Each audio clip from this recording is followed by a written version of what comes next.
بسم اللہ الرحمن الرحیم۔ السلام علیکم۔ حضرت لوط علیہ السلام کے والد کا نام باران تھا، جو تارخ، آزر کے بیٹے اور حضرت ابراہیم علیہ السلام کے سگے بھائی تھے، یعنی حضرت لوط علیہ السلام حضرت ابراہیم علیہ السلام کے بھتیجے تھے۔ آپ علیہ السلام حضرت ابراہیم علیہ السلام پر سب سے پہلے ایمان لانے والوں میں شامل ہیں۔ نیز آپ حضرت ابراہیم علیہ السلام ہی کے زمانے میں اہل سدوم کی رہنمائی کے لیے نبوت کی منصب پر فائز ہوئے۔ والد باران کے انتقال کے بعد حضرت لوط علیہ السلام اپنے چاچا حضرت ابراہیم علیہ السلام کے ساتھ بائبل میں مقیم رہے اور پھر ایک عرصے بعد سدوم نامی شہر میں آباد ہو گئے۔ سدوم کے آس پاس 5 خوبصورت شہر آباد تھے، جن میں سے ہر ایک کی آبادی 1 لاکھ نفود سے زیادہ ہی تھی۔ یہ علاقے نہایت سرسبز و شاداب اور قدرت کی فیضی کا حسین شاہکار تھے۔ باغات کی کثرت تھی تو لہلاتے کھیت یہاں کے باسیوں کی ضروریات سے کہیں زیادہ تھے، اور یہی وجہ تھی کہ قرب و جوار کی بستیوں کے باسی بھی اپنی معاشی و غذائی ضروریات کے لیے ان بستیوں کا رخ کیا کرتے تھے، مگر یہ بات ان بستیوں کے لوگوں کو بالکل بھی پسند نہ تھی۔ ان کے خیال میں ان کی بستیوں میں پیدا ہونے والے پھلوں، اناج اور سبزیوں پر صرف انہی کا حق ہے۔ ان کی شدید خواہش تھی کہ دوسری بستیوں کے لوگ ان کے علاقوں میں نہ آئیں۔ جب کوئی قوم اللہ کی دی ہوئی نعمتوں کا شکر ادا کرنے کے بجائے غرور و تکبر اور عادات بد میں مبتلا ہو جائے تو ایسے لوگوں کے دل و دماغ پر شیطان قابض ہو جاتا ہے، اور پھر یہ ابلیس کے نقش قدم پر چلنے لگتے ہیں۔ ایک دن بستی کے لوگ باہر سے آنے والوں کو روکنے کے طریقہ کار پر غور و خوض کر رہے تھے کہ ابلیس ایک بزرگ کی شکل میں ان کی محفل میں آیا اور کہا، اگر تم ان سے پیچھا چھڑانا چاہتے ہو تو میرے کہنے پر عمل کرو۔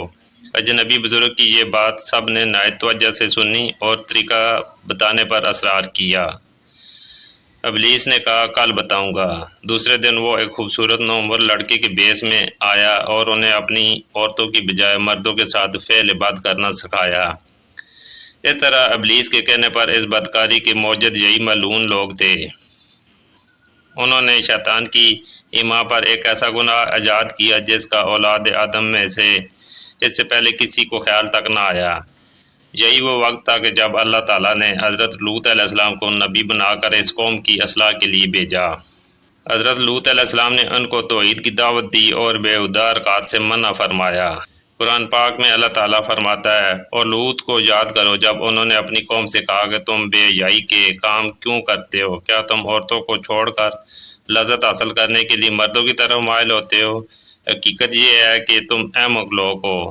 سورہ نمل۔ حضرت لوط علیہ السلام اپنی قوم کی عادات بد کی وجہ سے بڑے فکر مند رہتے اور دن رات انہیں نصیحت و تبلیغ کرتے رہتے، لیکن قوم پر اس کا کوئی اثر نہ ہوا، بلکہ وہ مزید ڈڈائی اور ہٹ درمی کے ساتھ فخری انداز میں یہ کام کرنے لگی۔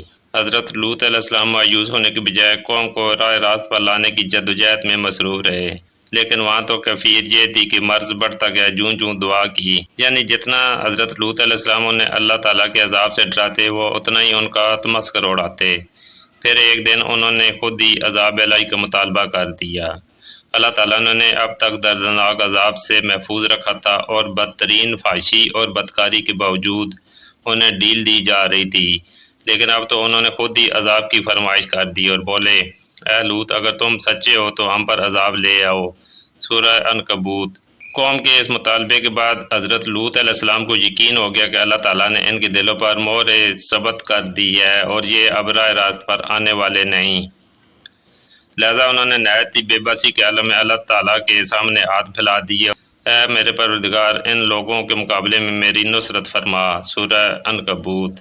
حضرت سعدی فرماتے ہیں، فرشتے حضرت ابراہیم علیہ السلام سے ملاقات کے بعد حضرت لوط علیہ السلام کی بستی پہنچے اور دوپہر کے وقت وہاں داخل ہوئے۔ جب وہ سدوم شہر میں پہنچے تو ان کی حضرت لوط علیہ السلام کی صاحبزادی سے ملاقات ہو گئی، جو وہاں پانی بھرنے پہنچی تھی۔ فرشتوں نے لڑکی سے پوچھا، ہم یہاں کہیں ٹھہر سکتے ہیں؟ لڑکی نے جواب دیا، آپ یہیں رکیے، میں واپس آ کر بتاتی ہوں۔ در حقیقت لڑکی کو ڈر ہوا کہ اگر یہ قوم کے ہاتھ لگ گئے تو ان سے بدسلوکی ہو سکتی ہے۔ وہ اپنے والد حضرت لوط علیہ السلام کے پاس تشریف لائیں اور صورتحال سے آگاہ کیا کہ ابا جان، شہر کے بعد چند اجنبی نوعمر لڑکے ہیں، کہیں ایسا نہ ہو کہ قوم ان کو پکڑ لے۔ قوم نے حضرت لوط علیہ السلام کو مہمانوں کو اپنے ہاں ٹھہرانے سے منع کیا، لیکن اس کے باوجود وہ چھپ چھپا کر انہیں اپنے گھر لے آئے۔ قصص الانبیاء، ابن کثیر۔ فرمان باری تعالیٰ ہے۔ اور جب ہمارے فرشتے لوط کے پاس آئے تو وہ ان کے آنے سے غمناک اور تنگ دل ہوئے اور کہنے لگے آج کا دن بڑی مشکل کا دن ہے۔ سورہ ہود۔ مفسرین فرماتے ہیں کہ یہ فرشتے حضرت جبرائیل علیہ السلام، حضرت میکائیل علیہ السلام اور حضرت اسرافیل تھے، جو نہایت حسین اور جمیل نوعمر لڑکوں کی شکل میں تشریف لائے تھے۔ حضرت لوط علیہ السلام نے جب ان خوبصورت نوعمر لڑکوں کو دیکھا تو سخت گھبراہٹ اور پریشانی میں مبتلا ہو گئے۔ انہیں اپنی قوم کی عادات قبیحہ کے پیش نظر خطرہ تھا کہ نہ جانے قوم ان کے ساتھ کیا سلوک کرے۔ حضرت لوط علیہ السلام کی بیوی کافروں سے ملی ہوئی تھی، سو اس نے نوعمر لڑکوں کی گھر میں موجودگی کا راز فاش کر دیا۔ یہ سن کر بستی والے دوڑتے ہوئے آئے، حضرت لوط علیہ السلام کے گھر پہنچے۔ قرآن کریم میں ارشاد ہے، اور جب قوم دوڑتی ہوئی ان کے پاس پہنچی، یہ لوگ پہلے ہی سے برے کام کیا کرتے تھے، تو لوط نے کہا اے قوم، یہ جو میری قوم کی لڑکیاں ہیں یہ تمہارے لیے جائز اور پاک ہیں، اللہ سے ڈرو اور مجھے میرے مہمانوں کے بارے میں رسوا نہ کرو۔ کیا تم میں سے کوئی بھی شائستہ آدمی نہیں؟ سورہ ہود۔ حضرت لوط علیہ السلام کی بات سن کر وہ لوگ بولے اے لوط، کیا ہم نے تم کو سارے جہان کی حمایت اور طرفداری سے منع نہیں کیا؟ اور تم بخوبی واقف ہو کہ ہمیں تمہاری بیٹیوں سے کچھ حاجت نہیں، اور جو ہماری اصل چاہت ہے اس سے تم بھی بخوبی واقف ہو۔ فرشتے یہ سب منظر دیکھ رہے تھے۔ جب انہوں نے حضرت لوط کی بے بسی اور پریشانی کا یہ عالم دیکھا تو حقیقت سے پردہ اٹھاتے ہوئے یوں گویا ہوئے اے لوط علیہ السلام، ہم تمہارے رب کے بھیجے ہوئے فرشتے ہیں، یہ لوگ ہرگز تم تک نہیں پہنچ سکیں گے۔ کچھ رات باقی رہے تو اپنے گھر والوں کو لے کر چل دو، اور تم میں سے کوئی شخص پیچھے مڑ کر نہ دیکھے، مگر تمہاری بیوی کہ جو آفت ان پر پڑنے والی ہے وہی اس پر پڑے گی۔ ان کے عذاب کے وعدے کا وقت صبح ہے، کیا صبح کچھ دور ہے؟ سورہ ہود۔ مفسرین لکھتے ہیں کہ حضرت لوط علیہ السلام حقیقت حال جان کر مطمئن ہو گئے اور اپنے اہل خانہ کے ساتھ رات ہی کو نکل کھڑے ہوئے۔ بیوی بھی ان کے ساتھ تھی، لیکن کچھ دور جا کر واپس اپنی قوم کی طرف پلٹ گئی اور قوم کے ساتھ جنم رسید ہو گئی۔ قوم حضرت لوط علیہ السلام کے گھر کا دروازہ توڑنے پر بضد تھی، چنانچہ حضرت جبرائیل علیہ السلام نے گھر سے باہر نکل کر اپنے پر کا ایک کونا انہیں مارا، جس سے ان سب کی آنکھوں کے ڈیلے باہر نکل آئے اور بصارت زائل ہو گئی۔ یہ خاص عذاب ان لوگوں کو پہنچا جو حضرت لوط علیہ السلام کے پاس بدنیتی سے آئے تھے۔ صبح عذاب عام میں پوری قوم تباہ ہو گئی۔ قرآن کریم میں ارشاد ہے، اور انہوں نے لوط سے ان کے مہمانوں کو لینا چاہا تو ہم نے ان کی آنکھیں اندھی کر دی۔ ابھی صبح کا آغاز ہی ہوا تھا کہ اللہ تعالیٰ کے حکم سے حضرت جبرائیل علیہ السلام نے بستی کو اپنے پر سے کھیڑا اور پھر اپنے بازو پر رکھ کر آسمان پر چڑھ گئے، حتیٰ کہ آسمان والوں نے بستی کے کتوں کے بھونکنے اور مرغوں کے بولنے کی آوازیں سنی۔ پھر اس بستی کو زمین پر دے مارا، جس کے بعد ان پر پتھروں کی بارش ہوئی۔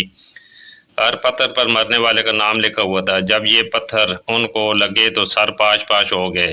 صبح سویرے شروع ہونے والا یہ عذاب اشراق تک پوری بستی کو نست و نابود کر چکا تھا۔ اگر کوئی شخص بستی سے باہر تھا تو اسے وہ پتھر اس جگہ جا لگا جہاں وہ تھا۔ اللہ تعالیٰ نے قرآن پاک میں فرمایا، پھر جب ہمارا حکم پہنچا تو ہم نے بستیاں الٹ دیں اور اس زمین پر کنکر کے پتھر برسانے شروع کیے جو لگاتار گرتے رہے، جن پر تمہارے رب کی طرف سے خاص نشان بھی تھے، اور وہ ظالموں سے کچھ دور نہیں۔ قوم لوط کی ان خوبصورت بستیوں کو اللہ تعالیٰ نے ایک انتہائی بدبودار اور سیاہ جھیل میں تبدیل کر دی، جس کے پانی سے رہتی دنیا تک کوئی فائدہ نہیں اٹھایا جا سکتا۔ سمندر کے اس خاص حصے میں کوئی جاندار مچھلی، مینڈک وغیرہ زندہ نہیں رہ سکتا، اس لیے اسے بحر مردار کہا جاتا ہے۔ اس کے مغرب میں اسرائیل اور مشرق میں اردن واقع ہے۔